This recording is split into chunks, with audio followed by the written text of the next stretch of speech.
Halo teman-teman, selamat pagi, siang, sore, dan malam. Kembali lagi di channel saya, channel Mas Jun FX. Nah, seperti biasa karena ini weekend, saya akan sedikit update untuk analisa pair XAU USD dalam jangka waktu seminggu ke depan nih teman-teman. Sekarang kita langsung aja ke ke pair XAU-nya. Jadi karena directionalnya sudah ketemu dari tadi malam, kan ada NFP terus disusul news sambungan jam 9 atau jam 10 lah. Jadi NFP-nya bikin gold naik gitu sebentar, habis itu news yang rilis berikutnya membuat goldnya turun teman-teman. Nah, ini siapa yang kemarin ngebuy nyolong setar di sini di harga ini. Jadi kemarin itu buy limit saya nggak ke trigger teman-teman, karena saya buy agak di bawah dikit nih, pas banget di body ini. Ternyata sekitar 1-2 pips lagi harga langsung terbang, nggak menjemput buy limit. Tapi nggak apa-apa lah, saya anggap itu belum rezeki gitu. Nah, terus setelah mencapai target langsung auto saya hapus dong gitu kan. Karena saya punya kebiasaan kalau harga sudah mencapai target jangan ditungguin lagi zonanya gitu. Seperti itu teman-teman.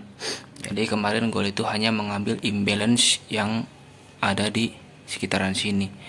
Ini kan ada imbalance sedikit. Jadi bukan ininya bukan decision point di body candle yang ini, bukan, tapi dia hanya mengambil imbalance sekitaran sini antara candle bearish yang di engulf sampai ke next shadow candle berikutnya sini. Seperti itu. Nah, sekarang kita hapus lagi teman-teman. Hilangkan gambar. Nah, sekarang kita lihat di sini setelah harga break swing high di sini, harga lalu break swing low. Nah, berarti ada pengambilan liquidity di atas sini berarti teman-teman. Terjadinya manipulasi di sini. Seperti itu. Nah, berarti kalau kita pakai konsep flag range sini, kita punya swing high sini, terus swing low di sini. Nah, swing high di sini di broken ke atas lalu di break lagi swing low-nya ke bawah.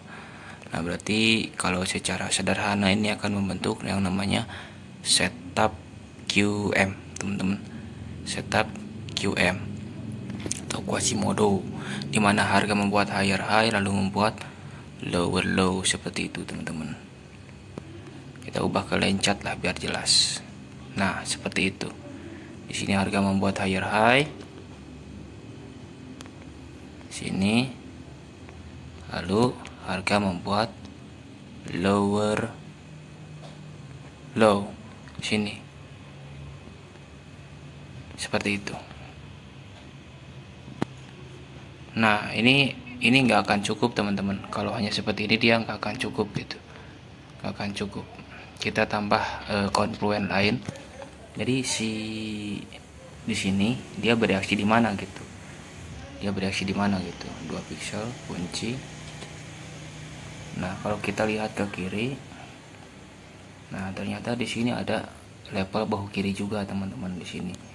Di sini ada Quasimodo level di sini. MPL lah, ini tepatnya MPL gitu. Tapi kita anggap sebagai bahu kiri aja teman-teman. Bahu kiri kunci. Nah, ini supply-nya, supply zone. Supply zone.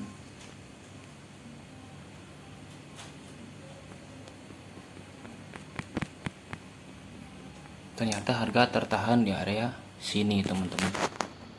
Di area sini. Nah, ini juga belum cukup. Seperti itu. Nah, karena kita dari kemarin ya masih berpatokan pada area flag range minor ya teman-teman, yang ada di sini. Nah, di sini kita dari kemarin masih berpatokan di sini. Jadi kalau anggapan kita, mindset kita, selama area flag ini belum di broken gitu, harga tidak bisa naik lebih tinggi lagi teman-teman. Harga tidak bisa naik lebih tinggi lagi selama ini belum di break. Belum ada harga yang naik lebih tinggi daripada kotak ini. Seperti itu. Kalau harga kotak ini atau reflection ini mampu menahan harga, berarti target rasionalnya harusnya di sini, di swing low sebelumnya di sini di 18.85. Berarti kemungkinan gold akan turun lagi ke 18.85 jika harga tidak mampu memecahkan flag range di time frame weekly ini. Minor flag range ya teman-teman, minor flag range seperti itu.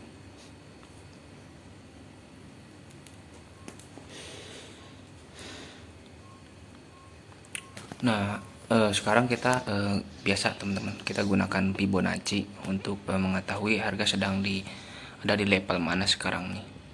Kita gunakan Fibonacci, tarik dari swing high ke swing low, swing high ke swing low. Kita tandain area golden rasio Fibonacci-nya pakai kotak teman-teman di sini. Bukan pakai kotak, pakai garis aja lah. Ini di sini pertama, di sini ini poin 0,5, terus yang ini di sini poin 0,618. Kita kasih warna merah biar beda. Nah, di sini harga gagal break ya teman-teman, tapi malah reject di sini di level Fibonacci 0,618 di sini. Nah, sekarang kita bedah karena di level tersebut kalau kita zoom ke 4 yang tadi saya bilang, di sini ada level MPL di sini.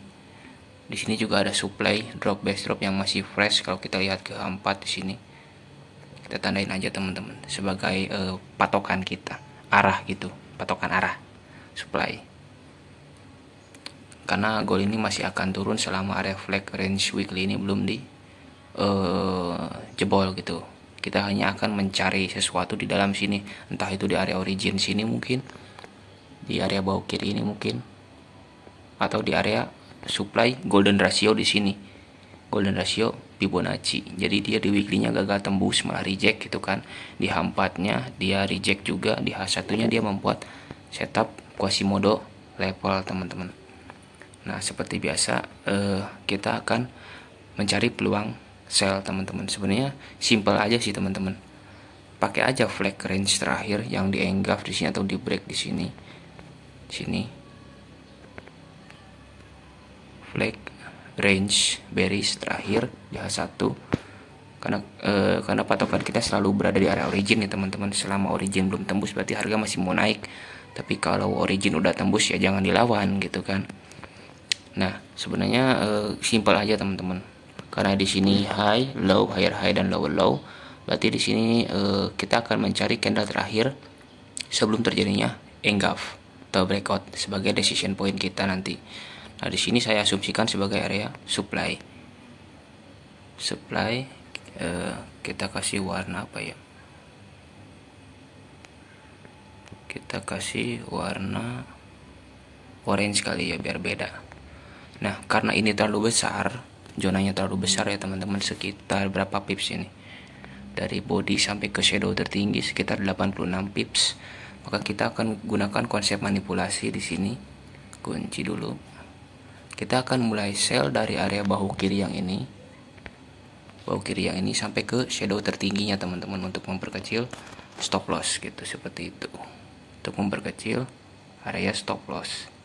Nah, seperti itu. Tadi kan 86 pips ya. Sekarang jadi berapa nih? Sekarang jadi 39-40, masih wajar lah, masih toleransi lah.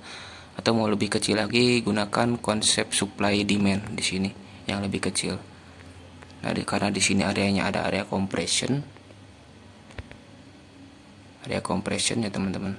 Di sini kunci, teman-teman bisa mulai sell atau saya akan mulai sell dari sini. Candlestick terakhir di sini atau M1 juga boleh nih. Kita akan perkecil lagi teman-teman, semakin kecil semakin bagus ini. Nah, di sini ada zona kecil di sini. Ada zona supply, the last supply zone di time frame M1.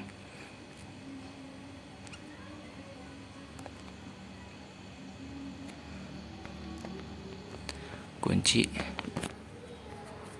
Nah, jadi kesimpulannya begitu teman-teman. Jadi goal pandangan saya setelah news tadi malam akan terjadinya penurunan. Jadi saya akan sell di sini di supply yang ini. Kita tandain dulu harganya di berapa ini, di 1849an lah di situ. SL aman sih di luar kotak merah ini teman-teman. Di zona supply utama itu SL aman gitu. Dengan target di mana? Di previous low gitu. Target yang paling rasional itu di sini, di 34 di situ. Jadi target yang paling rasional di situ teman-teman. Terus kalau ini tembus dan membuat new low, kita akan follow the trend teman-teman. Karena kalau ini di breakout atau di enggap, dia akan membuat struktur baru. Nanti akan saya update sebagai analisa harian. Kalau ini kan weekly analysis ya teman-teman, makanya akan agak panjang gitu analisanya. Tapi kalau ada struktur baru yang kecil-kecil gitu, akan saya update sebagai peluang entry lah, sebagai analisa harian gitu, tambahan gitu teman-teman, lumayan gitu kan. Terus targetnya kalau ini berhasil membuat new low dan membuat trend bearish, dia akan kemana? Dia analisa saya sih, saya akan menargetkan dia sampai sini dulu teman-teman, sampai sini gitu. Nah, karena di atas dia sudah membuat tanda-tanda mau reversal, berarti zona demand ini sebagai area target teman-teman. Jadi bukan gimana ya, bukan sebagai tempat ngebuy sebenarnya, tapi kalau mau cari pantulan karena ini demand price kan, ya lumayan gitu. Tapi saya rasa target demand kalau ini sudah jadi trend bearish, demand di sini akan menjadi target gitu. Bukan lagi tempat untuk ngebuy, kecuali dulu setelah terjadi breakout di sini harga langsung mengambil ke sini gitu kan. Tapi ternyata kan enggak gitu, dia malah langsung naik dan membuat struktur baru, dan struktur yang barunya dipecahkan kan, seperti itu. Nah, kenapa saya ragu untuk ngebuy di sini? Karena kalau kita lihat di sini merupakan area compression teman-teman, compression gitu. Kalau asumsi saya gitu, kalau area demand terakhir ini berhasil dipecahkan dan dia membuat struktur baru yang terus menerus gitu, dia akan turun lagi ke sini gitu dan membuat new low di flag range time frame weekly gitu, seperti itu teman-teman. Tapi kalau dia ini pecah, misalkan pecah, kita akan masih ngebuy gitu, akan tunggu lagi peluang baru untuk ngebuy sampai ke masuk ke area origin di sini, di berapa ini, di nah di origin di 1985an di situ. Tapi untuk sementara setup sell saya akan berada di sini di 1949 di area supply gitu, area supply zone gitu, 1949an gitu, dengan target di swing low sebelumnya di 34 atau sampai ke next dimension di 1915an lah, 1916, 1917 seperti itu. Nah, kalau ini tembus berarti di harga ada kemungkinan dia akan membuat new low ke bawah teman-teman, karena ini area compression seperti itu. Jangan cari buy di area compression, sangat berbahaya teman-teman, karena demandnya udah kosong, bayarnya udah dikosongin gitu, seperti itu. Oke teman-teman, segitu aja update untuk XAU USD dalam jangka waktu seminggu ke depan. Seperti biasa, karena ini jurnal yang bersifat pribadi ya teman-teman, jadi kalau teman-teman mau mengikuti analisa saya, harap dianalisa ulang kembali berdasarkan pemahaman masing-masing gitu. Kalau cocok silahkan dipertimbangkan, kalau nggak cocok ya harus di skip teman-teman, harus di skip saja teman-teman. Oke teman-teman, terima kasih sudah menonton.